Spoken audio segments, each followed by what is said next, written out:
Hello, I'm Michael Penny, and this is our last study in the series God's Will, Past and Present.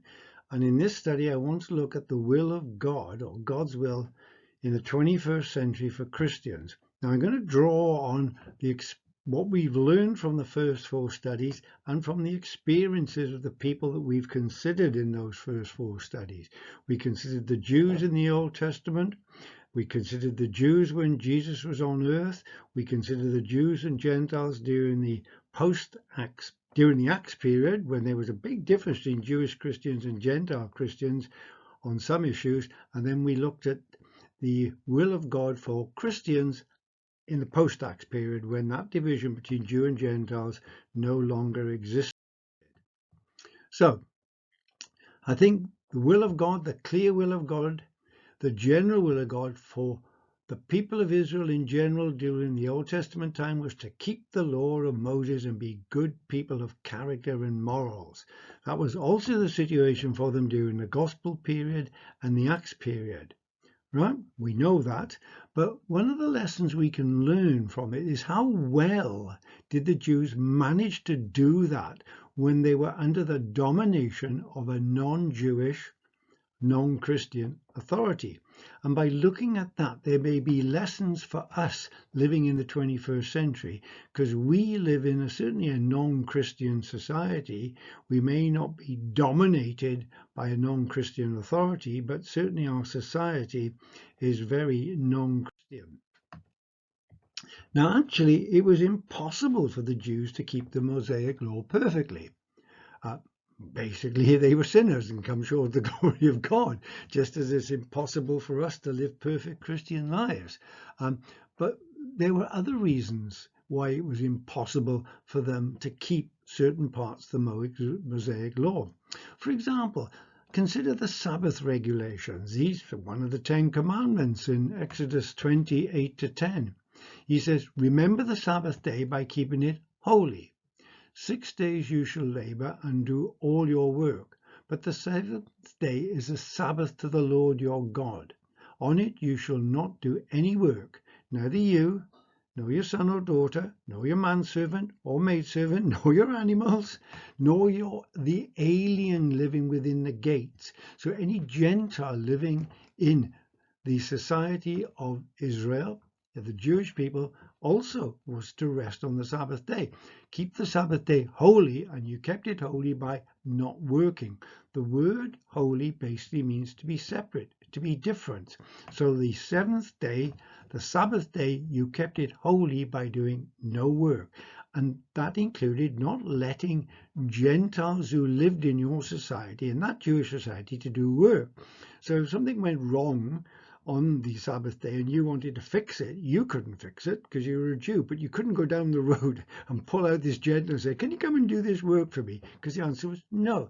Everybody needed a 6 days of work and 1 day of rest, and that was very important.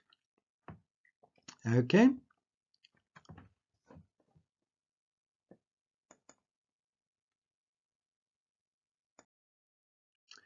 All right. Now, this Sabbath day became very important, remember. Isaiah 56, 6-7, right? "And foreigners, Gentiles, who bind themselves to the Lord to serve him, to love the name of the Lord and to worship him, all who keep the Sabbath without desecrating it, and who hold fast to my covenant," that's the covenant of circumcision, "these I will bring to my holy mountain." Okay, Gentiles who kept the Sabbath and were circumcised were called proselytes, and they became part of the Jewish race, if you like, part of the Jewish nation. And God says, "These I will bring to my holy mountain and give them joy in my house of prayer. Their burnt offerings and sacrifices will be accepted on my altar, for my house will be called a house of prayer for all nations." So any Gentile who kept the Sabbath, was circumcised, and did the best to keep the rest of the law of Moses was welcomed into the inner courts of the temple. He could go right, not just stay in those outer courts called the court of the Gentiles. He could go right into the inner courts, into the court of the women, through the court of the women, into the court of the into the court of the men and present his offerings to the priests who were in the court of the priests. There was no difference between them. So the big two were circumcision and the Sabbath. You had to be circumcised and keep the Sabbath, and you did your best for the rest. However, as we have seen before, in Acts 15 and during the book of Acts, this issue of circumcision became a problem. There were a group of Christian Jews called the circumcision group, or the Judaizers, who said that Gentiles had to be circumcised. All right. We read about these in Acts 15 verse 1. They appear first on the scene in Antioch in Syria. Some men came down from Judea to Antioch and were teaching the brothers, unless you are circumcised according to the custom taught by Moses, you cannot be saved. What's happened to the Sabbath? They were the big two. In Acts 15 verse 5, then some of the believers who belonged to the party of the Pharisees, yes, some Pharisees did become Christians, stood up and said, the Gentiles must be circumcised and required to obey the law of Moses. Where's the Sabbath in this? Where? What has happened to the importance of the Sabbath? Well, the simple fact here, the Jews had been under the domination of Rome for a long, long time, and there were lots of Roman soldiers stationed in Israel. And the Jews could not make Roman soldiers stationed in Israel adhere to a Sabbath rest. No way at all. Not even soldiers like Cornelius. A God-fearing Gentile like Cornelius may, when he had the day, if he got a Saturday off, go to the synagogue. But if he couldn't get a Sabbath off, then he couldn't go to the synagogue on that particular day. So not even people like Cornelius could actually observe the Sabbath continually. And so there was no way that people like Cornelius could become proselytes. Okay, now what about the 21st century and the Sabbath? Or maybe this was more an issue in the 20th century, actually, about Sunday opening. Now, Sabbath observance is not keeping the Sabbath. All right? Okay? We have to recognize this. There were certain things you could not do on the Sabbath under the law of Moses. You couldn't light a fire, you couldn't go more than a certain distance, and various other rules and regulations like that. So Sunday observance was not actually keeping the Sabbath in accordance with the law of Moses. Okay? And as we said, when it comes to the rules that the Jerusalem Council said that the Gentiles had to keep during the book of Acts, the Gentiles did not have to be circumcised, and there is no mention of the Sabbath. Just look at this. Remember, Acts 15, this is the letter that James sent to the churches. We have heard that some went out from us without our authorization and disturbed you, troubling your mind by what they said. Okay. So what he says to them, it seemed good to the Holy Spirit and to us not to burden you with anything beyond the following requirements. You are to abstain from food sacrificed to idols, from blood, from the meat of strangled animals, and from sexual immorality. You will do well to avoid these things. Nothing about keeping the Sabbath. And in fact, after the end of the Acts period, as we read in Colossians 2:13 to 17, we read there, okay, that Christ have cancelled the written code with its regulations, and goes on to say, therefore do not let anyone judge you by what you eat or drink, or with regard to a religious festival, a new moon celebration, or a Sabbath day. Don't let anyone judge you whether or not you keep the Sabbath day. It was never an issue for Gentiles, but now we are talking about those Jews who were Christians.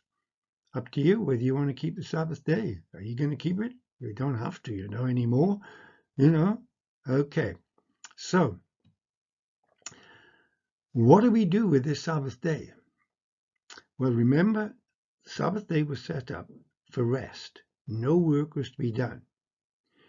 Was it a day of rest and corporate worship? Well, not initially. It was basically just 10 Commandments, a day of rest.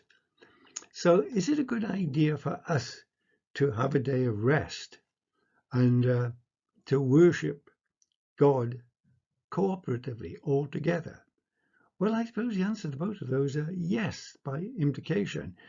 We want a day of rest and we want to worship God, but we are not going to stick to the rules and regulations laid down for the Sabbath in the Old Testament law of Moses. I know one church when I lived in America, its main meeting was not on Sunday, but on Thursday evening. It was in Colorado, in Denver, Colorado. And all the people at Friday night got in their cars and drove up to the Rockies, either for hiking or for skiing. There wasn't many people left on Sunday, but they were Christians and they all still wanted to go to church. So some of those churches had their main meeting on Thursday evening. Was there anything wrong with that? I don't think so, but you may. But a day of rest. Can we impose that on non-Christians? We ignore it as Christians to our own peril, but can we impose it on non-Christians?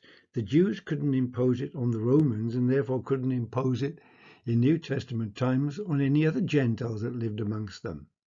But the fact is, if people do not have a day of rest, if they work, they can suffer physical stress and perhaps, as we are finding today, mental stress. There is so much mental health problems, so many mental health problems, and so much people are under so much stress. Is that because they don't really have a day of rest and relaxation from what they are doing? Now, it may be that if you've got a desk job and you're stuck behind a computer most of the time and sitting down most of the time, that when it comes to the weekend, maybe having a day of gardening is rest. You see, so our society is so different, isn't it? It's not for many people, they don't have physical jobs. So they're not doing any physical activity during the week. So maybe during the weekend, going for long walks, more than a Sabbath day's walk, or doing work in the garden or some other things is the way of rest and relaxation. It's complicated. Our society is so different from that of the Old Testament and the New Testament. So in our non-Christian society, what should our message to non-Christians be? Should we tell them to observe Sunday? Should we tell them to have a day of rest? Should we tell them to follow the teachings of Jesus? Should we tell them they should live Christian moral lives? Should we tell them they got to follow the teachings of the Bible?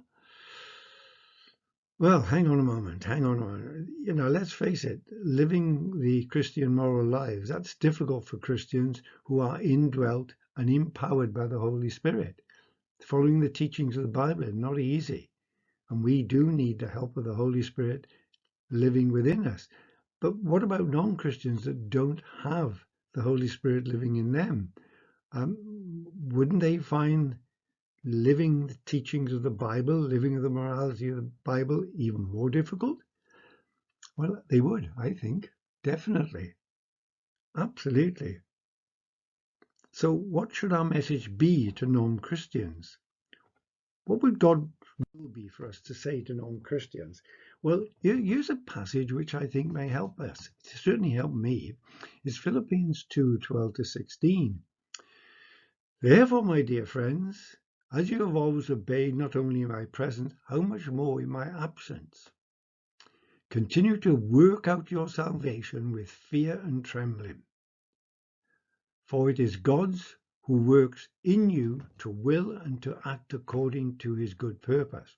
Now, Philippi was a very Roman city, very pagan. Remember when Paul first went there, there wasn't even a synagogue there. That means there were less than 10 adult male Jews there. It was very pagan. So here is Paul giving these Philippians living in a city, perhaps not that dissimilar to the society we live in. And he's telling them to work out their salvation, not work for their salvation, work out. We are saved by grace through faith, not by works, so that no man can boast, but we are saved for good works, That's what Paul said in Ephesians 2:8-10, written a little while, a couple of years, maybe 18 months before Philippians.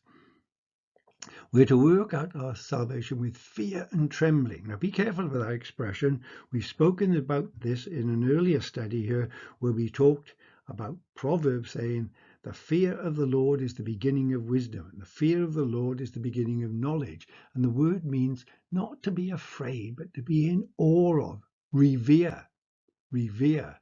And so this is also a similar expression. Work out your salvation with reverence before God, with reverence, realizing that he is a mighty God, the God of creation. And it is God who works in you to will and to act according to his good purpose. As I just mentioned, following the teachings of the Bible and living a Christian moral life is hard for us, even though we have the Holy Spirit. And this is what he said, it's God who works in you to will and to do according to his purpose. So you do everything without complaining and arguing, so that you may become blameless and pure, children of God without fault in a crooked and depraved generation. Now they were living in this very Roman, pagan, immoral city in Philippi, in that area. Paul calls it a crooked and depraved generation. I don't know whether you think those words apply to our generation or to our society, but it certainly is far from Christian. So what we are to do, I think, is what the Philippians, we shouldn't complain and argue.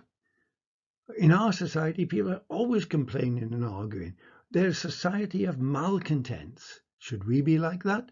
No. Do everything without complaining and arguing, so that you may become blameless and pure, children of God without fault in a crooked and depraved generation in which you shine like stars in the universe. That's what we should be like in our society. We should get on, do everything, like we said last time, whatever our job is, we should do it unto the Lord. Even if, the boss is not around, we should still do the best because we're working for Christ. We should shine like stars in the universe. But hang on a minute. Let's add the last words of that. Read it again and add the last words. Do everything without complaining or argument, so that you may become blameless and pure, children of God without fault in a crooked and depraved generation, in which you shine like stars in the universe as you hold out the word of life. And what's the words of life? The gospel of our salvation. So that's what we should do. We are not out there to moralize to non-Christians. We're not out there telling them they should live the Christian ethics. We are out there amongst them to hold out the words of life, the gospel of our salvation. That's what he told the Philippians to do in their atheistic, immoral, imperfect society. And we are to do the same. So the Jews could not make Roman soldiers adhere to the Sabbath rest. Neither could the Jews impose the death penalty as described by the law of Moses. When the woman was taken in adultery and brought before the Lord said, under the law of Moses, she should have been stoned to death perhaps. But I don't know where the chap was. They both should have been there, really. So Christ says, let him who is without sin cast the first stone, and they all disappeared. And many people say this is because they recognize that they were all sinners. And I suppose there's some truth in that. But also, what would the Romans have done if they started stoning? Remember Christ's crucifixion. The Jews wanted him put to death. They couldn't put him to death. They had to get the Roman authorities on their side. And at the end of the book of Acts, about the time Paul was in Rome and wrote that last damning indictment of the Jews, saying they were hard in their hearts, they were blind and they were deaf, and now we're going to send God's salvation to the Gentiles independently of the Jews. Basically at the same time, we read from Josephus, and you can read this in Josephus's Antiquity of the Jews 28:1, that Ananias the high priest had James, the Lord's brother, stoned to death. This was against the Roman law, and he got away with it because at that time there was no Roman governor. And after he had done this, they got rid of him and sent him into more or less exile. And when the new governor turned up, they came to him and apologized for what had happened. They just could not do everything the law of Moses says because of the society they were in. So the Jews could not make Roman soldiers adhere to the Sabbath rest. Neither could the Jews impose the death sentence. And both of these situations had been around for quite some time. So it was impossible to live the Mosaic law perfectly when you were in a society dominated by Rome. And they couldn't do it imperfectly outside the land of Israel, under a government which did not adhere to Judaism. So it was impossible for them to enforce the Mosaic law perfectly in the land under a regime which did not practice Judaism. And so therefore, personal responsibilities became all the more important. I mean, many people, when they read Daniel, read it for the prophecies, and they're fantastic prophecies in Daniel. But what you want to do is notice the integrity of Daniel. Here is a young Jewish man who became an older Jewish man who lived the correct life under Judaism, under the law of Moses, as he possibly could. He's an incredible example, of how we should pay respect to the authorities, because he was always respectful to King Nebuchadnezzar and the other kings that followed him, right? But he did not compromise what he had to do. So in the first century, the Jews of the dispersion, what about those that scattered throughout the Roman Empire? How well did they adhere to the law? Well, it tells us in Acts 2:9-11 that gathered together were Jews from all these countries, Parthians, Medes and Elamites, residents of Mesopotamia, Judea and Cappadocia, Pontus and Asia, Phrygia and Pamphylia, Egypt and the part of Libya near Cyrene, visitors from Rome, both Jews and converts to Judaism, Cretans and Arabs. Wow, they had traveled up to the Feast of Pentecost. And they did. But what about the rest of the Jews of the dispersion, those predominantly in the eastern half of the Roman Empire, excluding things like Asia and Pontus and Phrygia and Pamphylia? What about those Jews from Antioch in Pisidia, Iconium, Lystra, Derbe? Where were they? Well, they were not the most law-abiding Jews, i.e. law-abiding with respect to the law of Moses. And this was the region Paul went to. Many of these Jews became Hellenized. They started adopting some of the Greek philosophy. They even started adopting some of the pagan ways. And we spoke earlier about when Peter wrote to them, and he told them off because they'd lapsed into the behavior of the pagans. But here's one thing they'd lapsed into, was not circumcising.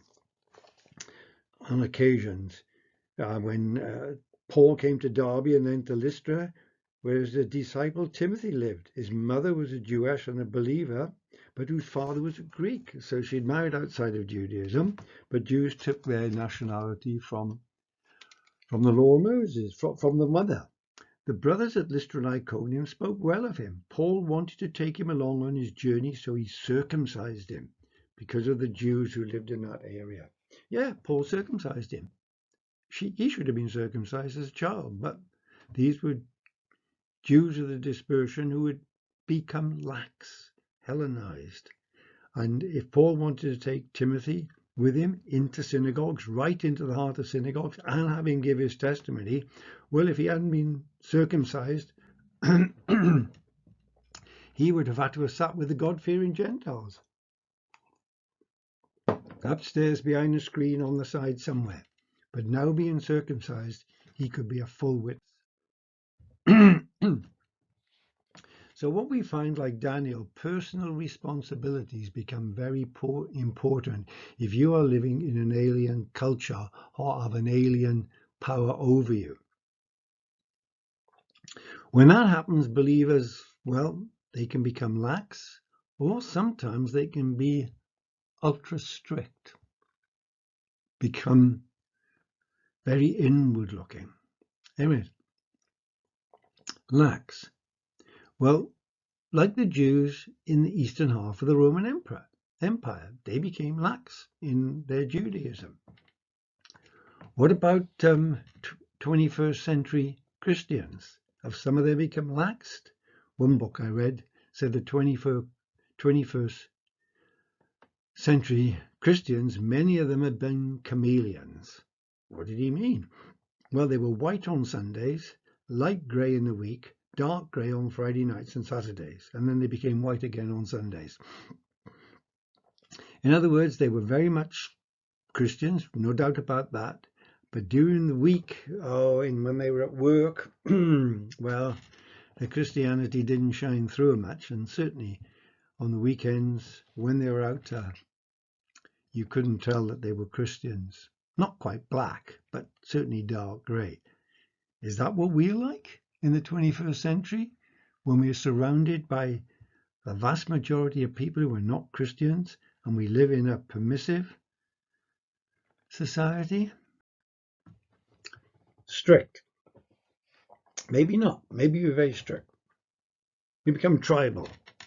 That's the description given. And become tribal. We are Christians. We are the tribe of Christians. And maybe this led to the Pharisaic additions to the law. They wanted to become strict and different from all these other powers that were ruling Jerusalem and Judea and Samaria and Galilee. And for some, those Pharisaic additions to the law were more important than the Mosaic law. Are there some applications for us today? Do Christians sit in their bunkers, their churches, and have nothing to do with the world out there? Like the Pharisees, perhaps. Are denominational rules and practices more important than biblical ones? And for instance, you have big debates over christenings and confirmations and total immersions. Are those things that we should really be having big debates about? There may be little wrong with denominational rules as long as they are seen as such, as denominational rules are not used to judge others of different denominations and not put on the same level as biblical teachings, which obviously the Pharisaic additions were put on an equal, if not higher level than some of the law of Moses. So there could be a tendency for some of our denominational practices, some of our denominational rules to be put on the same level as biblical rules. Well, hang on a moment. We have to be careful about that. So let's look at some ideas that people have had and what they've called them when we're dealing with the 21st century. There's a theology of action in the 21st century. And it could be summed up by some as, don't let the best stop you getting something better for society. Okay, don't let the best stop you getting something better for society. What do they mean by that, and how does that work itself out? Well, how do we determine what's best? Well, basically what's best is in the Bible, isn't it? But what if it is a 21st century issue which is not covered by the Bible? We don't have a Urim and a Thummim, do we? We don't cast lots. So what can we do? So what if the issue is not covered in the Bible? Philippians, again, is a good book because, as I said, these Philippine Christians were living in a very Roman pagan society. And Paul writes this to them, and this is my prayer, that your love may abound more and more in knowledge and depth of insight, so that you may be able to discern what is best and may be pure and blameless until the day of Christ, filled with the fruit of righteousness that comes through Jesus Christ, to the glory and praise of God. The best, well, in what does the Bible say? But it's not in the Bible. Well, what we need is knowledge and insight. So if we're dealing with an issue that's not biblical, but which we feel is maybe incorrect, wrong, immoral, then we really have to study it. We have to have knowledge about it. We need insight on it. But all this has to be based on love and care and concern for others, i.e. care and concern not only for our Christian community, but for those non-Christians out there. So, love, that's the basis, isn't it? The greatest of these is love, says Paul at the end of 1 Corinthians 13. And that's what he's saying here. It's got to be based on love. And if we do have that great love for others out there, and we have gained knowledge and depth of insight into an issue, then the decision we make will be much better, even if it's not the best, but it'll be much better than if we do it from an authoritarian stand. I'm a Christian, we know best, this is what's right. No, love, knowledge, and depth of insight. So, what if the action is, what's the issue not covered by the Bible? The best would be what's in the Bible. What Christians want in a Christian society.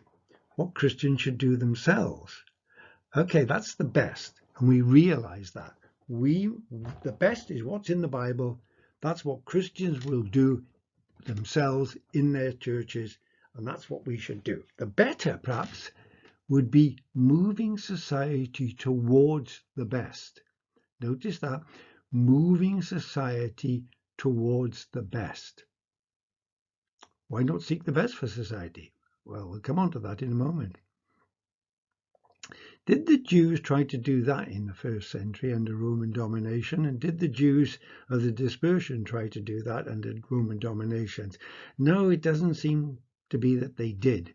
After all, they were under an authoritarian military dictatorship. They had to do what they were told, and they couldn't break Roman law.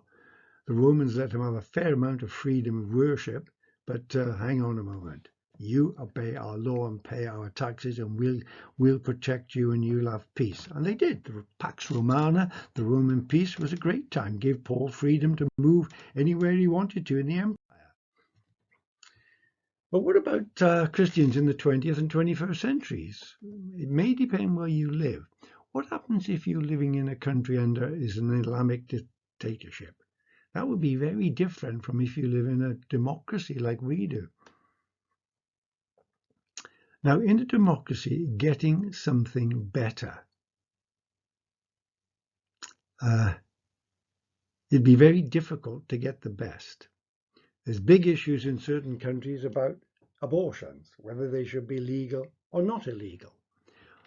And there's very little Christians can do to make them illegal in most countries.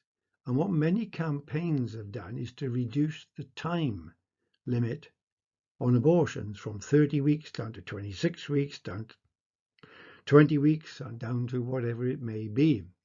And this phrase, don't let the best stop you getting something better. I first read about it when I was reading about two Christian politicians in Canada. They didn't agree with abortion, and abortion was legal in Canada. So they went to the Canadian Parliament with an act, argued it out, and they got a reduction in the time limit for abortions.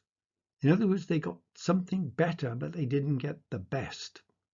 Their church kicked them out because they didn't get the best. But I think that church was silly. You know, they had got something better. They had moved the Canadian society a little bit towards the Christian ideal. And there's been a campaign in Britain. We have a 9 p.m. watershed on TV. before 9 p.m. you can't show certain sexual things, have certain bad language and violence and things like that. But 9 o'clock they've found, well, many younger kids are still up, and there's been a move to change it to 10 p.m. or to after the news, which usually finishes about 10:30. It's not got anywhere, I'm afraid. Maybe we as Christians have not pushed hard enough for it, and I'll talk about that.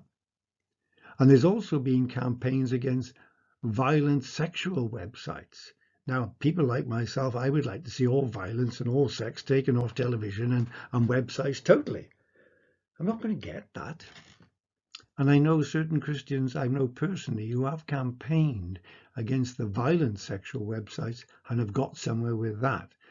It's not what they would want ideally. It's not the best, but it is better than what we had before. So in all this, Christians are not forced to do what the secular law allows. In other words, we don't have to have abortions. We don't have to watch these things that come on television that affront us after 9 o'clock. We don't have to watch violent websites or sexual websites, or the worst ones, the ones that combine violence with sex at all. We don't, but people do. So we want to try and wean them off this. We want to try and move society closer to Christian ethics. So don't let the best stop us getting something better. Okay? That's one of the things we can do. We live in a democracy and we can influence. If we are living in a benign democracy. But what happens if you don't, if you're not? This then moves us into the theology of compromise or confrontation.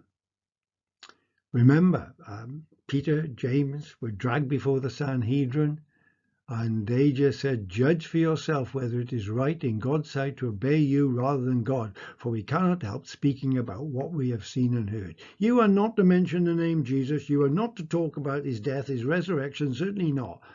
No, no, no, no. Now we obey God rather than man. But if you take that attitude, as they did, there may be consequences if you break the secular law.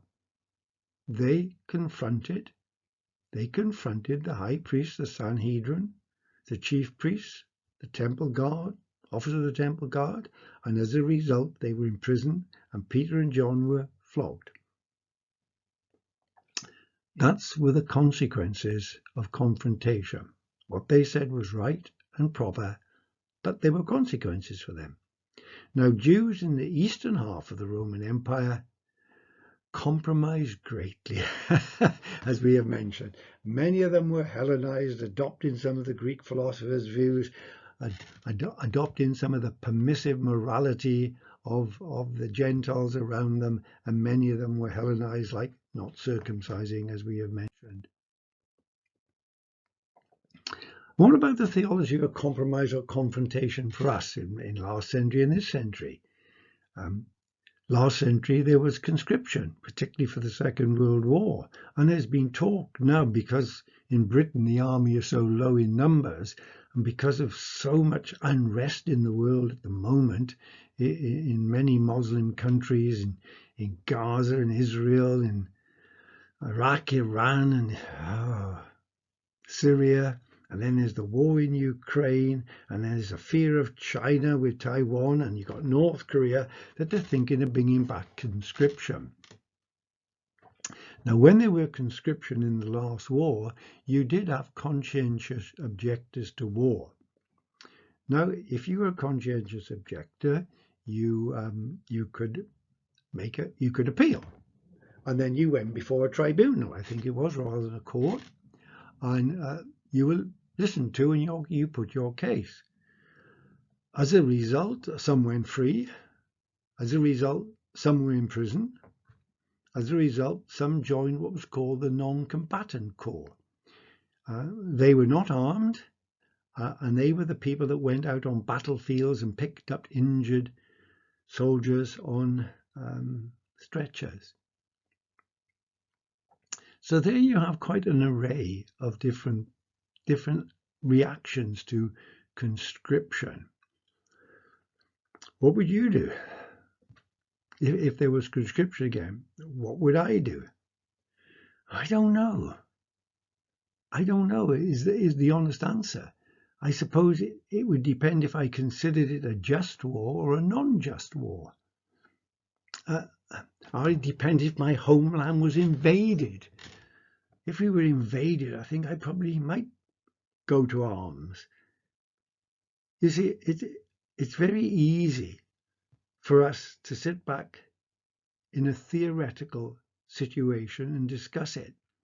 When it becomes there in front of you, you are called up, you are under conscription. What do you actually do? I don't know. Some of those who initially objected to conscriptions, I saw some went free, some in prison, some joined the non-combatant corps, and some actually in the end did actually go to war as soldiers. And what about some of these issues that confront us in the 21st century, like same-sex marriage? Do we compromise or do we confront? Well, certainly as a Christian, I would advocate for Christians that same-sex marriage was wrong. But what about the non-Christian world out there? They are not bound by Christian morality. Our job to them is to hold out the words of life, the gospel. But again, I've never had conscription, so I've never been faced with that issue. And certainly this issue of same-sex marriages has not really affected me. And non-confrontation for most of us, because it doesn't throw up its face in front of us. But what if you're a Christian registrar where you have to register marriages? Do you compromise and go ahead with it, or do you try and confront it? Well, you can't really, because it's the law. And then there's Christian adoption agencies. Are they happy with two men adopting children or two women adopting children? Do they compromise or do they confront? And what about people who run Christian hotels or bed and breakfasts or Christian hostels? What do they do? Well, I know some have just closed down. I know others that put everything as single beds, and they feel by doing that, that's okay. Because men in the past often shared bedrooms. They're not homosexual, but that's what you do. So this is an issue, about very difficult issue to deal with, very difficult issue indeed. And I pray for Christians who are put in these positions where it affects their jobs, in particular their livelihoods. In this, Christians are forced to do what the secular law says. But if they decide not to, they must take the consequences.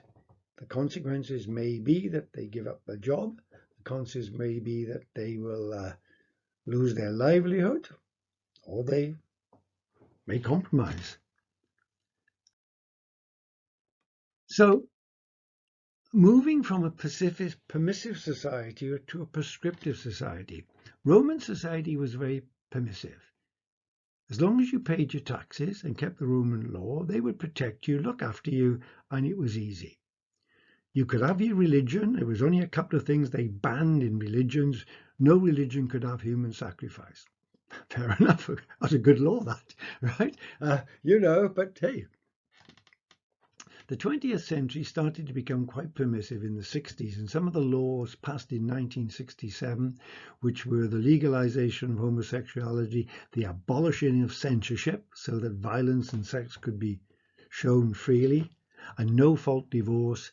Well, they've had their repercussions in the next 50-odd years.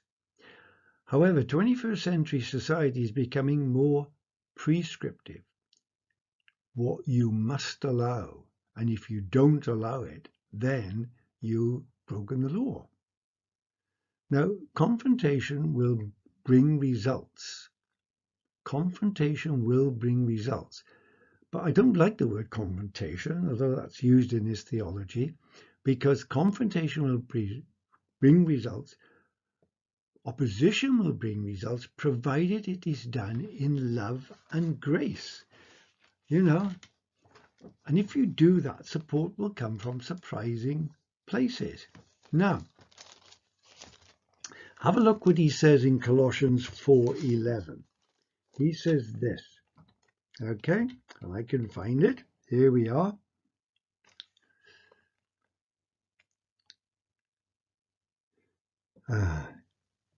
I got the wrong reference here, sorry. Right, in Ephesians 4:15, perhaps I got the right reference there for what I want. Ephesians 4:15, let's have a look what he says there.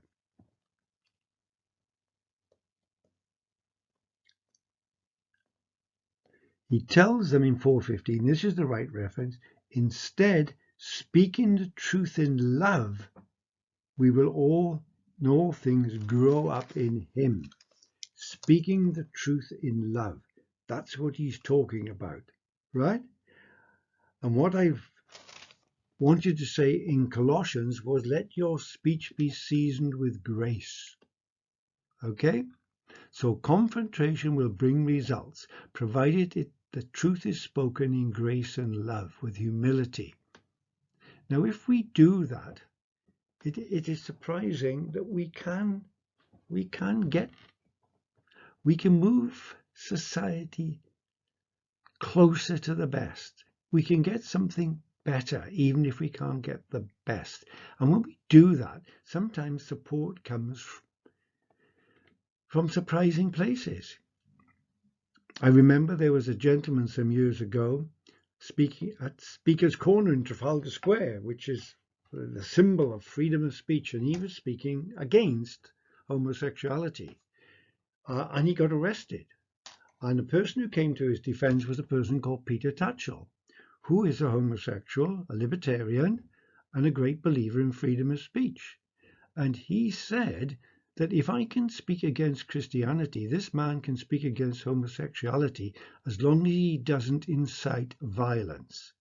Well, that's an incredible statement from an atheist. Yes, that is correct. This man was saying what he believed. It was done in love and in grace, and he should never have been arrested. Anyway, he was free.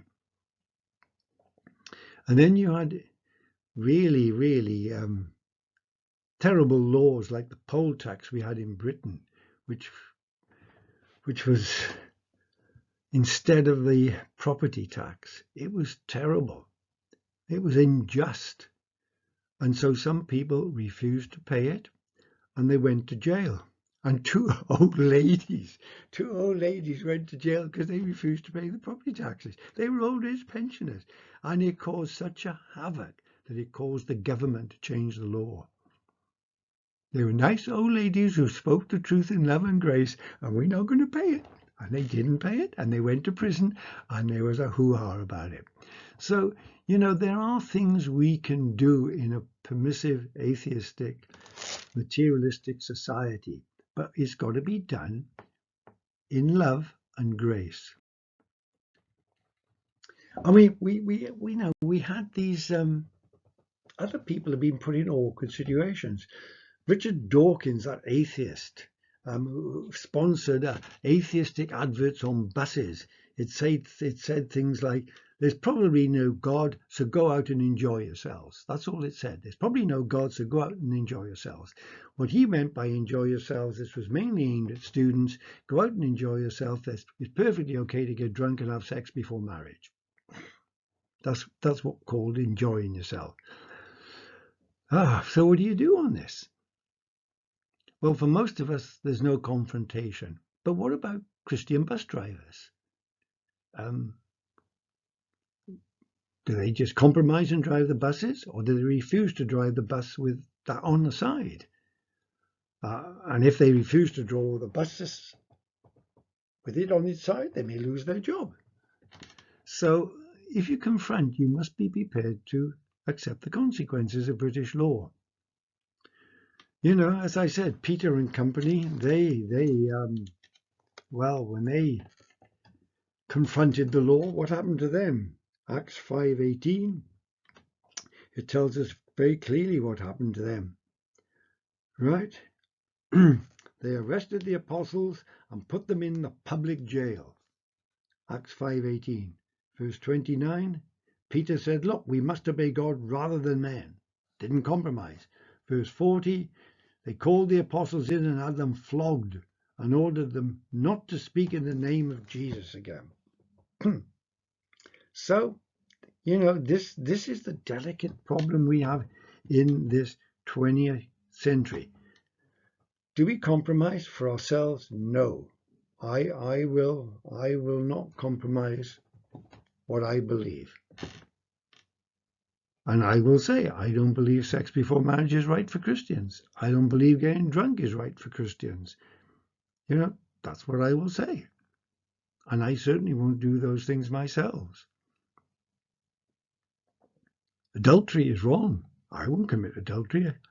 I'm not the least bit inclined to. I love my wife. We've been married nearly 50 years. Gosh, seems like 5 years, actually. Not eternity, as some people say now. But we've got a problem. There's a decline in the Christian morality of democracies. There's been a decline in the Christian values in democracies. Why is that? Because democracy is the will of the majority. And when the majority are not Christians, then we should expect non-Christian things becoming legal. That is right. So what are we going to do about this? What are we going to do about it? Well, what we do is what I've suggested we do. We try and get something better, even if we cannot get the best. So this is the theology of compromise and confrontation. In Acts 18:2, Paul met a Jew called Aquila, a native of Pontus, who had recently came from Italy with his wife Priscilla because Claudius had ordered all the Jews to leave Rome. Claudius kicked the Jews out of Rome because they refused to stop proselytizing and because there was big arguments between the Jewish Christians and the non-Jewish Christians. Absolutely terrible. Claudius had told them not to do this. They carried on doing it, and as a result, they didn't obey Claudius's command, so there were consequences. The consequences were all the Jews were kicked out of Jerusalem, including the Christian Jews and the non-Christian Jews. That's it. Simple as that. So, there's been problems with people wearing crosses, or having Bibles at work, or praying at their desk, or praying for people in hospital, or praying with people in hospital. Nurses. One nurse was told off for wearing a cross. It was a big issue in the newspapers. But this lady had a cross on a chain around her neck. And when she leaned forward and was helping people, it's hanging out. And no. In the end, the compromise was she could wear a cross on a uniform. And some airline companies tried to stop hosts wearing crosses.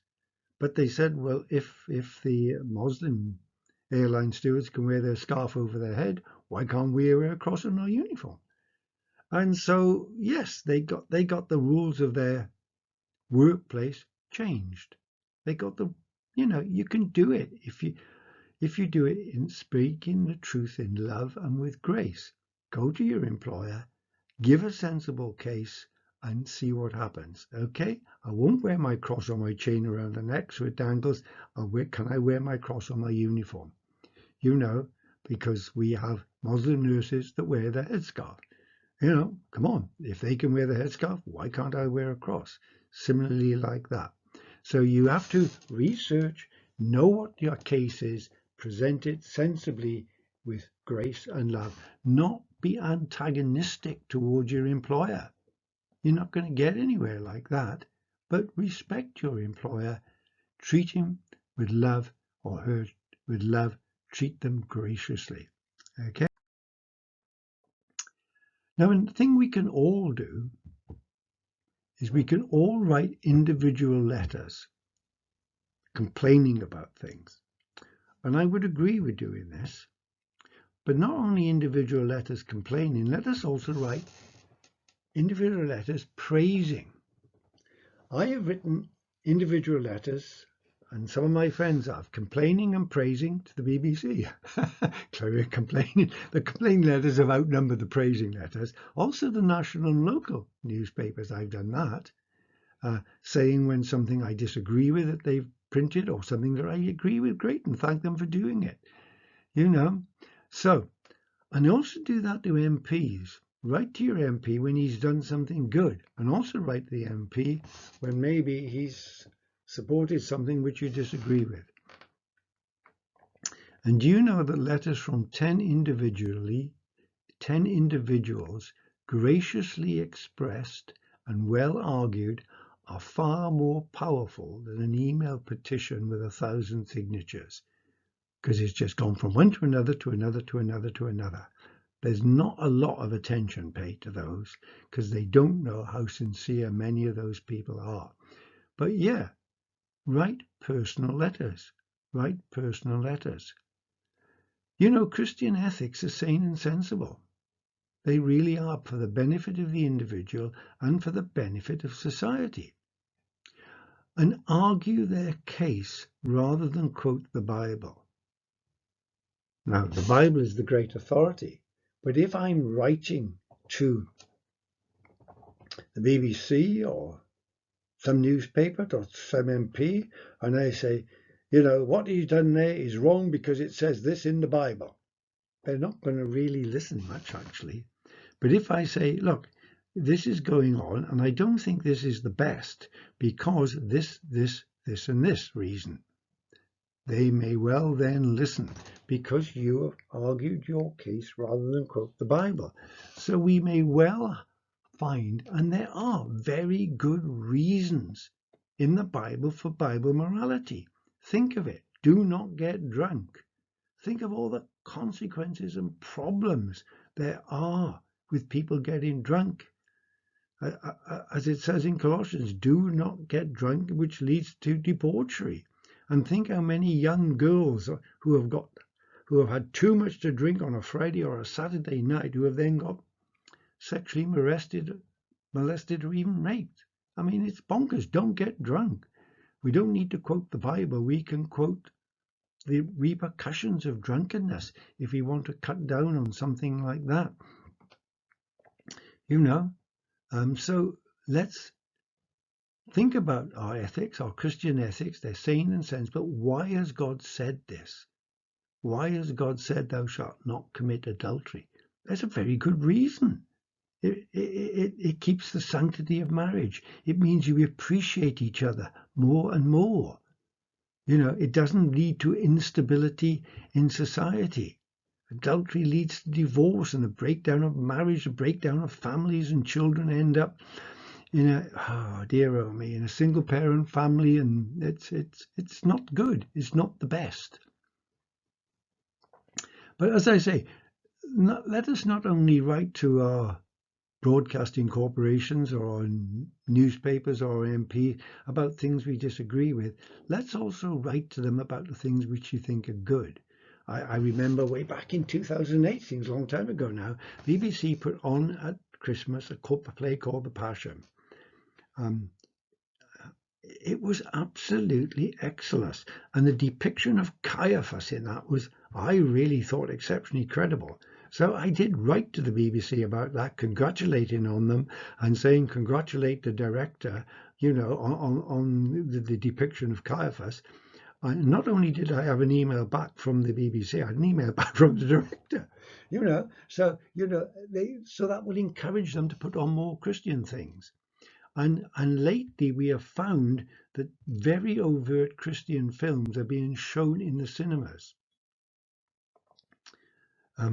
There's been one that's put on The Chosen lately, and they had it in our cinema in Reading for one performance. Lots of us booked to go to it. Then it was on for two performances. In the end, there were 4 showings of that film, not just one. because so many Christians supported it. We supported another Christian film, a musical about the Nativity. It wasn't great, but we supported it, because if we want overtly Christian films in our cinemas, then they're not going to be there if we don't support it. So think about things like that. There are many actions we can do in our society which will slowly move society, edge society towards the best. We are trying to get our society to do something better. So let's think about it. Let's think about it. Let's throw our hands up in the air and say, oh, well, that's not the best. I'm not going to have anything to do with that. No, it's better. So have something to do with it. So you can write letters to companies, businesses, political parties, complaining and praising, but written graciously and well argued. You can say to certain companies that, if you don't stop doing that, we will not shop there or we will not buy your product. And then carry it out. Try to get other Christians to carry it out. Because if you do that, you'll be surprised at the power of the penny. Not this mite penny, but the power of money. I remember years ago when there were lots of sex magazines in newspaper shops. There was a campaign to have them put on the top shelf instead of being in clear display. And it worked. They did put them on the top shelves in the end because people would go in and say, the magazine's down there, I'm not buying my papers from you unless you move them, and would walk out. If you look at the sexual antics of politicians, write to them and tell them, look, very sorry you did this. But you shouldn't have done it. I wish you hadn't done it because you're a good politician. But I'm afraid, we're not going to vote for people who do this. In all this, Christians can choose to either do nothing or choose to do something. Christians can choose whether or not to do something. And by and large, sadly, most of the time we do nothing. So we have to be very careful that we don't fall into the theology of inaction in the 21st century. It's a very old theology. All it requires for evil to prevail is for good men to do nothing. We Christians are good people, but there's a tendency in our permissive, materialistic, atheistic society to do nothing. That's not God's will for us. Our God's will is to do something. So the theology of action. The theology of inaction. That was certainly theology in many Christian circles when I became a Christian in the early 1960s. That's the world. Let them get on with it. We are the church. We are a subculture. We will keep our things and do our things. We didn't get involved in the world. Well, sorry, that was wrong. All it requires for evil to prevail is for good men to do nothing. Galatians 6:9 says, let us not become weary in doing good. And I think perhaps many have become weary in doing good. No, don't do that. Let us not become weary in doing good, because that is God's will for us.